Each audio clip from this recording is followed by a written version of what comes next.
Paz do Senhor, meu irmão. Uma certa feita, o evangelista Billy Graham, ele foi entrevistado por uma jornalista da rede BBC e ela fez uma pergunta para ele: que legado o Senhor quer deixar para os seus familiares, para a igreja, para o mundo? Que legado o Senhor quer deixar após a sua morte?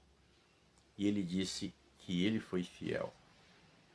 Você tem se esforçado para ser fiel? A Bíblia diz que os olhos do Senhor procuram os fiéis da terra. Será que eu tenho me esforçado para ser fiel?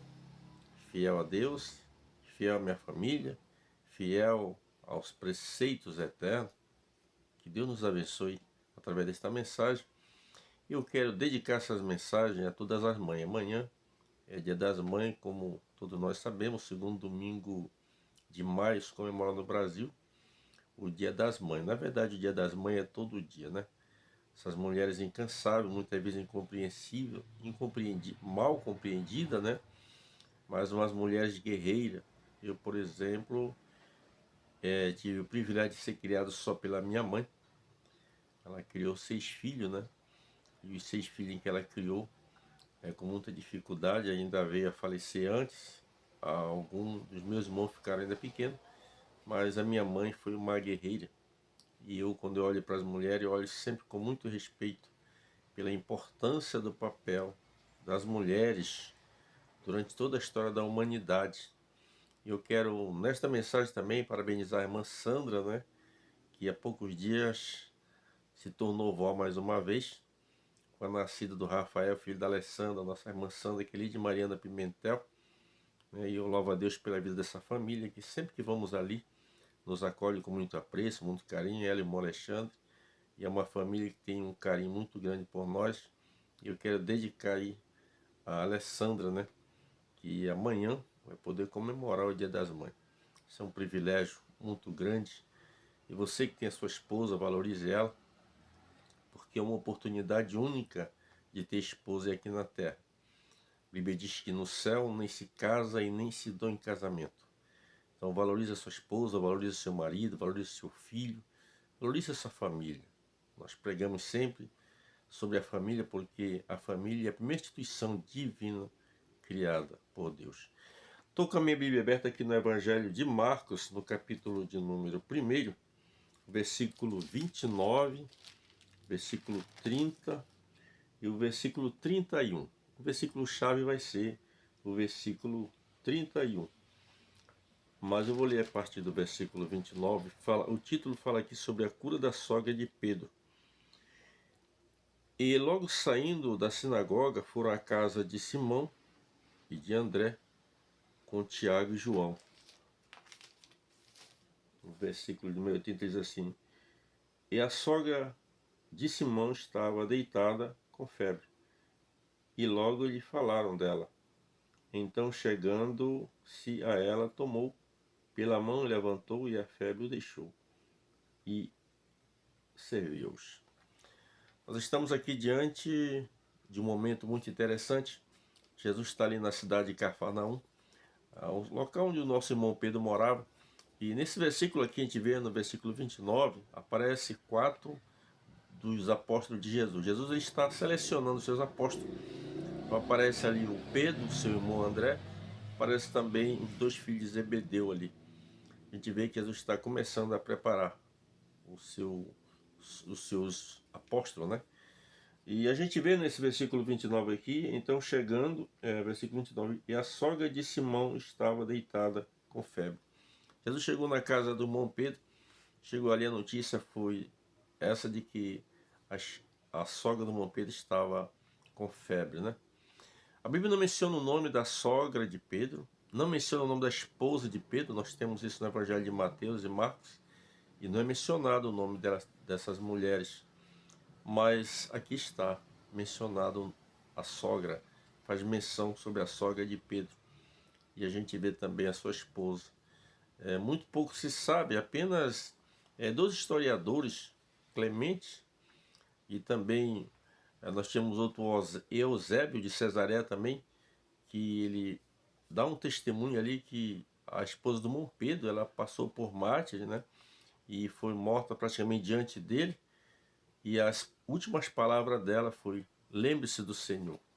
Você tem se lembrado do Senhor? Nós vamos falar um pouquinho sobre as mulheres. Quero chamar sua atenção para o livro de Juízes, no capítulo 4. Nós deparamos ali com a nossa irmã Débora. Você observa ali no capítulo 4, a partir do versículo 1. Diz que após a morte de Eudes, que havia sido o terceiro juiz de Israel, o povo de Israel havia saído do Egito. Após a morte de Moisés, Josué assume, e depois da morte de Josué, então começa um dos períodos mais negros da história de Israel. É o período dos juízes, durou em torno de 375 a 425 anos. Então esse período dos juízes aí, nós tivemos 12 juízes que julgaram a nação de Israel, e entre esses 12 nós temos a nossa irmã Débora, que foi a quarta juíza. A gente vê que Eudes havia morrido, e agora a Bíblia diz que tornaram os filhos de Israel a fazer o que parecia mal aos olhos do Senhor. E o Senhor entregou na mão de Jabim, rei de Canaã. Este rei aí, ele começou a humilhar o povo de Israel. Tudo isso aqui a gente vê um dos erros que quando Josué saiu ali para conquistar a Palestina, aquela região toda ali, o Senhor mandou que ele destruísse os cananeus, os ferezeus, eram 7 povos, tinham que ser totalmente destruídos. E Josué não conseguiu destruir todos, e esses cananeus ficaram, e esses cananeus passaram a ser um obstáculo na vida do povo de Israel. E a Bíblia diz que ia fazer 20 anos que eles estavam julgando Israel. Nós temos ali o rei Jabim, e ele tinha um comandante chamava-se Císera. Eles tinham em torno de 900 cavalos, 900 carros de ferro. Esses carros eram puxados por 2 cavalos. Esses carros eles eram de ferro e nas suas rodas havia uma espécie de umas facas, né? Assim, algo de metal para ferir as pessoas. Então, eles eram muito poderosos na época, era um poder bélico muito conhecido assim, era um guerreiro mesmo. Enquanto que Israel, ele não vivia em guerra constante, por não viver, ele não tinha assim um poder tão grande como esse Jabim. E a Bíblia diz que agora, quando eles estão ali, o Senhor levantou nossa irmã Débora. A Débora era uma espécie de uma governadora, uma juíza, estava ali. Você vê que nos dias de Débora não tinha um palácio para ela estar atendendo. Então ela atendia debaixo das árvores. Ela ia atender ali. E a gente vê que a irmã Débora era mulher de Lapidote, então já se sabe que era uma mulher casada. Ela tinha função importante, além de ser casada. Ela julgava a nação de Israel. Mas a Bíblia diz que o Senhor usou ela também em várias áreas. Anotei aqui uns pontos importantes na vida da irmã Débora. Uma mulher forte. Nessa última hora de tanta pressão das trevas, nós precisamos de mulheres fortes na casa de Deus. Mulheres, uma outra coisa importante na vida da nossa irmã Débora é que ela era uma mulher conselheira. Nós, mais do que nunca, precisamos de irmãs idôneas para aconselhar mais novos. Nós temos nas cartas ali, o nosso irmão Pedro fala sobre isso, as irmãs de mais idade, a aconselhar as mais novas. Então, além de ser uma mulher forte, era uma mulher conselheira. Além de conselheira, era uma mulher firme. O nosso irmão Paulo disse: portanto, sede firme e constante, sempre abundante na obra do Senhor, sabendo que o vosso trabalho no Senhor não é em vão. Então, ela tinha essa coisa na sua vida. Era uma mulher firme, uma mulher que não recuava. Também nós temos uma outra coisa importante na vida da irmã Débora. Era uma mulher decidida, mulher que tomava sua posição e saía. A Bíblia diz então que o Senhor usou ela nesse momento, além de juíza, ela era cantora, né? Compositora. A gente vê que ali no capítulo 5 tem o Cântico de Débora, que está entre os 12 principais cânticos do povo de Israel, povo de Deus. A Bíblia diz que agora o Senhor orienta a Débora, usa ela através da profecia, e ela chama ali um dos moços para ser o comandante Baraque. Baraque ele ia ser o capitão que ia para a guerra. E ela disse: olha, o Senhor tem dado na tua mão aí o rei de Canaã.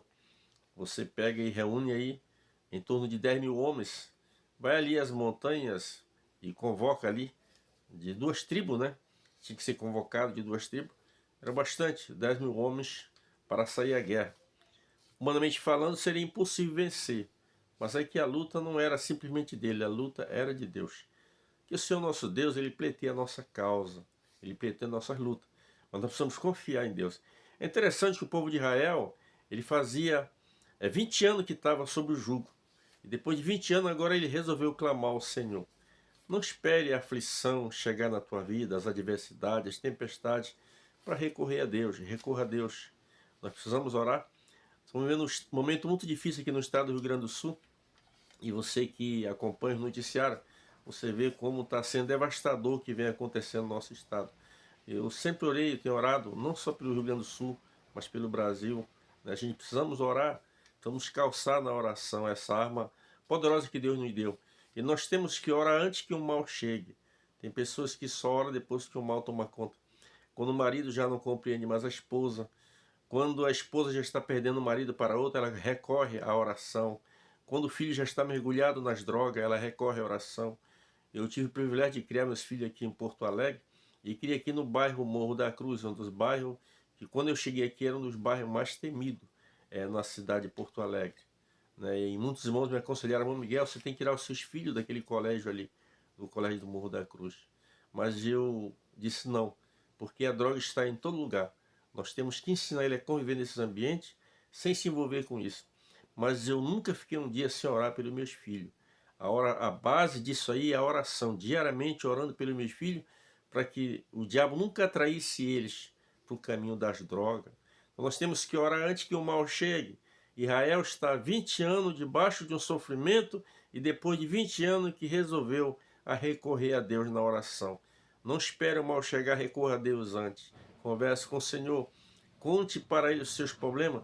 Tem um louvor que diz: conta para ele as tuas dores. Ele vai vir ao teu encontro, o teu socorro. E a gente olha agora a nossa irmã Débora, ela orienta ele para que vá a Baraque. Baraque reuniu os 10 mil homens. E quando ele reuniu os 10 mil homens, ele chegou com Débora e disse: "Olha, Débora, eu irei nesta guerra, nesta batalha, mas só irei se tu fores comigo. Se tu não fores, não irei." Você vê um homem que, através da profecia, Deus havia chamado ele, através de Débora, havia profetizado a ele que o Senhor tinha entregado aquele rei ali na sua mão, o rei de Canaã. Mas ele era aquele tipo de pessoa, um pouco materialista. Ele só achava que só tinha como vencer se tivesse a presença de Débora ali. Realmente, Débora era uma mulher de Deus, era uma profetisa, era uma mulher que Deus estava usando naquela hora. Mas ele precisava também confiar um pouquinho mais em Deus. Você precisa confiar em Deus. Né? A Bíblia entrega o teu caminho ao Senhor, confia nele, ele tudo fará. E o Senhor vai fazer. A Bíblia diz que Deus é capaz de fazer mais do que nós pensamos ou imaginamos. Mas a Bíblia diz que ele foi, e Débora disse: "Eu irei contigo, mas numa condição, de que a honra não seja tua." Ele disse: "Não importa, o importante é que ela foi para a guerra." Agora ele vai atrair eles para o Monte Tabor, e a Bíblia diz que quando ele atrai o povo, o exército, alguém chega lá em Císera e diz: "Olha, tu não sabe não, Baraque está indo agora para o Monte Tabor lá." E aí Jabim pegou os seus 900 carros e os homens de guerra que ele tinha e saiu ao encontro de Baraque. Ao sair ao encontro de Baraque, a Bíblia disse que Deus veio e pelejou, e Deus deu a grande vitória ali para eles. Deus deu uma grande vitória ali. Deus destruiu totalmente aquele exército dali daquela região de Canaã. Destruiu totalmente e a vitória veio. Eu queria dizer que o meu tempo ele é pouco. Li aqui uma parte apenas do cântico da nossa irmã Débora. Depois de ter vencido esta batalha, a Bíblia diz que destruir, desbaratar aquele exército ali de Canaã. E a Bíblia diz que agora Císera foge e vai se abrigar na casa de uma mulher chamada Jael. Jael era da descendência ali de Jetro, sogro de Moisés, que estava morando naquela região ali. E eles tinham uma boa aliança ali com Císera. Mas ele foi lá, se refugiar lá, e quando ele se refugiou lá, ele disse: "Olha, se alguém vir aqui, tu diz que eu não estou. E eu quero só um pouco de água." Ela foi, pegou um recipiente, colocou um pouco de leite e deu para beber. E ele tomou o leite e se escondeu. E pediu ela que não contasse a ninguém que ele estava ali. E após isso, a Bíblia diz que ela foi, pegou uma estaca, pegou um martelo e veio, quando ele estava muito cansado, dormindo, ela pegou, veio e exterminou com ele. Nós temos duas mulheres na Bíblia, que a gente vê o Espírito Santo chamando ela de bendita és tu. E esta mulher é uma delas, essa Jael, uma mulher que se destacou aqui. Ela nunca ouvi ninguém pregar sobre ela, porque só aparece essa vez na Bíblia Sagrada. Mas Deus deu vitória. Só para encerrar, o cântico diz assim: ouvi reis, dai ouvido, príncipes, eu cantarei ao Senhor e salmodiarei ao Senhor, Deus de Israel. O Senhor é comigo. Que Deus abençoe você, minha irmã, que é mãe, você, minha amiga que nos acompanha, que é mãe. Deus abençoe a tua vida, a tua família. Saiba que você está incluída no projeto de Deus. Que Deus nos abençoe e até o próximo vídeo.